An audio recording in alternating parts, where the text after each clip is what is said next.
అనకాపల్లి జిల్లా నర్సీపట్నం నియోజకవర్గం నాతవరంలో doctor BR Ambedkar జయంతి వేడుకలో స్పీకర్ అయ్యన్న పాత్రుడు, హోంమంత్రి అనిత పాల్గొన్నారు. అంబేద్కర్ విగ్రహానికి పూలమాలలు వేసి నివాళులర్పించారు. ఈ సందర్భంగా పీఎం సూరిగారు ముఫ్టీ బిజిలీ యోజన పథకం, ఎస్సీ ఎస్టీ సోలరైజేషన్ ప్రారంభించారు. నాతవరం, గొలుగొండ, కేడీపేట పోలీస్ స్టేషన్ల నూతన భవనాలను ప్రారంభించారు.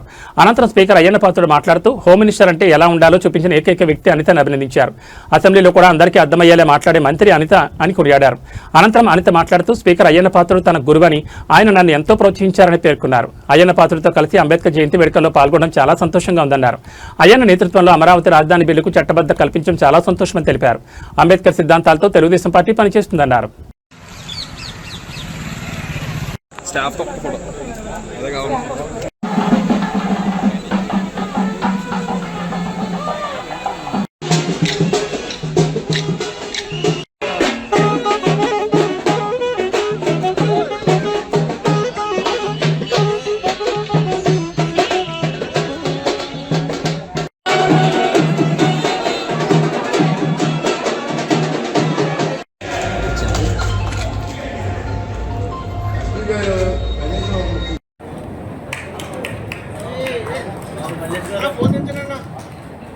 ఇప్పుడు ఎస్పీ సార్ వీళ్ళతో సత్కరిస్తున్నారు మేడం గారిని.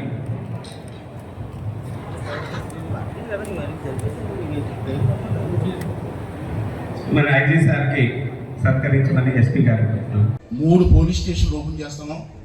ఒకటి నాతవరం, మళ్ళీ ఇక్కడి నుంచి వెళ్ళి కేడీపేటలో ఒక పోలీస్ స్టేషన్, తర్వాత గొలుగొండ హెడ్ క్వార్టర్లో పోలీసు, మొత్తం 3 పోలీస్ స్టేషన్లు ఒకే రోజు ఓపెన్ చేస్తున్నాం.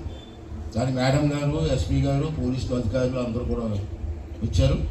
వారికి కూడా స్వాగతం పలుకుతూ, ఎక్కువ కాదు 2-3 మాటలు చెప్తాను, మేడం గారు మాట్లాడతారు. ఒక విషయం చెప్పాలి, నేను సుమారు 50 సంవత్సరాల నుంచి రాజకీయాల్లో ఉన్నాను. నేను 7 సార్లు మంత్రి చేసిన సంగతి మీకు తెలుసు. హోమ్ మినిస్టర్ చేయలేదు కానీ అన్ని మంత్రులు చేశాను. అయితే నాకు పోలీసులు పడదు అసలు. అంటే నేను ఉద్యోగం చెప్తాను, నాకు ఇప్పుడు పడదు, మరి ఎందుకో నాకు ఎప్పుడు పడదు. రోజు గొడవలే నాకు పోలీసులతో. అదే ఆడితే ఆ పోలీసులకి బాస్ నేను ఎవరు స్టేషన్లో కొలుసుకుంటాం మేము. అంటే రాకపోవడం మంచి వచ్చింది. చాలామంది హోమ్ మినిస్టర్గా చాలామంది చేశారు, మగవాళ్ళు కూడా చేశారు. మాధవ్ రెడ్డి గారు, వసంత నాగేశ్వరరావు గారు, చాలా పెద్ద పెద్ద లీడర్స్ హోమ్ మినిస్టర్గా చేశారు తెలంగాణలో కలిసినప్పుడు. తర్వాత కూడా ఇక్కడ మన ఏరియాలో చంద్రరాజప్ప గారు, అందరూ హోమ్ మినిస్టర్ చేశారు. వాళ్ళందరి దగ్గర కూడా మేము అంత కలిసి పనిచేసాం. నేను మినిస్టర్ కొన్నాను, వాళ్ళు మినిస్టర్ కూడా పనిచేసాం.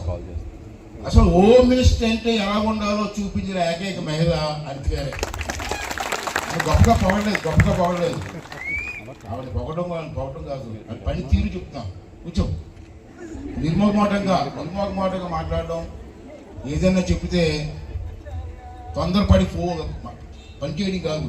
దాని వెనకాల ఉన్న బ్యాక్గ్రౌండ్ ఏంటి, ఏం జరిగింది, ఎలా జరిగింది అని చెప్పి క్షుణ్ణంగా ఆలోచించి ఒక నిర్ణయం తీసుకొని స్టెబరన్గా ఒక నిర్ణయం తీసుకుంటే మళ్ళీ వెనక ముందు లేదు, వెళ్ళిపోవడమే. అలాగే ఉండాలి హోమ్ మినిస్టర్ అంటే, అలాగే ఉండాలి. ఎక్కువగా పనిచేస్తుందో మీ అందరికీ తెలుసు.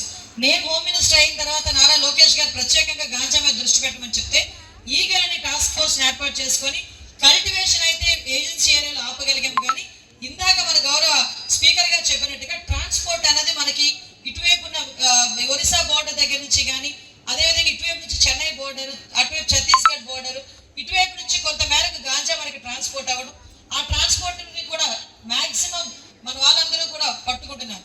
కానీ ఇక తెలియదు ఏమిటంటే చాలా మందికి 10,000 రూపాయలకు 5,000 రూపాయలకు ఎవడో ఏదో చెప్తే తీసుకొచ్చి ఆ గాంజా ప్యాకెట్ ఒకటి నుంచి ఒక దగ్గరికి పంపిస్తున్నారు. తల్లిదండ్రులు కూడా ఏమనుకున్నాడంటే నా కొడుకు తీసుకొచ్చి 10,000 రూపాయలు ఈరోజు నా చేతిలో పెట్టాడు కదా అని అనుకుంటున్నాడు. కానీ ఆడి స్థాయికి తగ్గట్టు 10,000 రూపాయలు ఆడికి ఎక్కడి నుంచి వచ్చింది అన్నది ఆరా తీయడం కూడా ప్రతి తల్లిదండ్రుల తాలూకా అవసరం కూడా. ఎందుకంటే ఏదో రోజు 10,000 రూపాయలు తీసుకొచ్చాడని సంబరపడిన వాడే రేపొద్దున నీ కొడుకు గాంజా కేసులో పట్టుబడ్డాడన్న వినాలి అనుకుంటే కనుక నువ్వు అడగకపోయినా పర్వాలేదు. అంతేగాని ఈరోజు ఎన్డీపీఎస్ యాక్ట్ ఎంత గట్టిగా ఉందంటే ట్రాన్స్పోర్ట్ చేసినా, తీసుకున్నా, ఒక దగ్గర నుంచి ఒకరికి ఇచ్చినా, కనీసం చేతితో పట్టుకున్నా కూడా ఈరోజు ఎన్డీపీఎస్ యాక్ట్ చాలా గట్టిగా ఉంది. ఒక్కసారి కనుక లోపలికి వెళ్తే బెయిల్ ఇవ్వడానికి కూడా ఎవరు ముందుకు రావట్లేదు.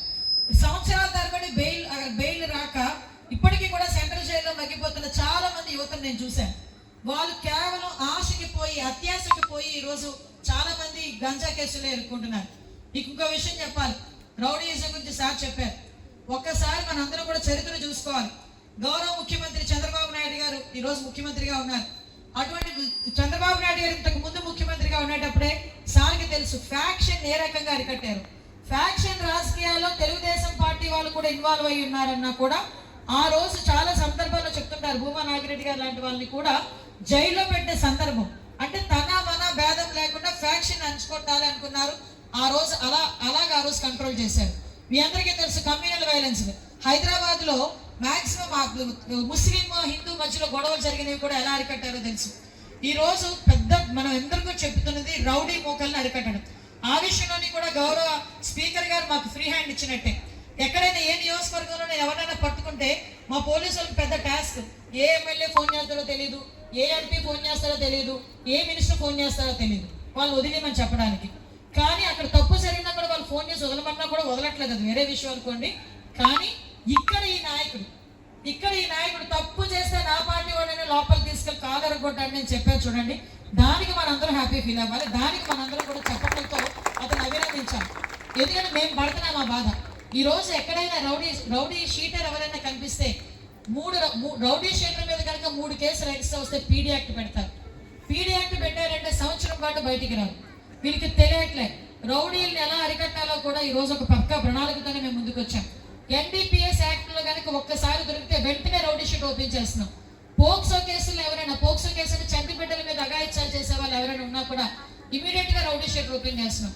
రౌడీ షీట్ ఓపెన్ చేసిన తర్వాత కూడా అలాంటి అఫెన్సెస్ కి పాల్పడితే డెఫినెట్ గా పీడీ యాక్ట్ పెట్టి వాళ్ళందరినీ కూడా రిమాండ్ పంపించే పరిస్థితి ఈరోజు చట్టాలు అంత కఠినంగా ఉన్నాయని చెప్పడానికి మీకు చెప్తున్నా.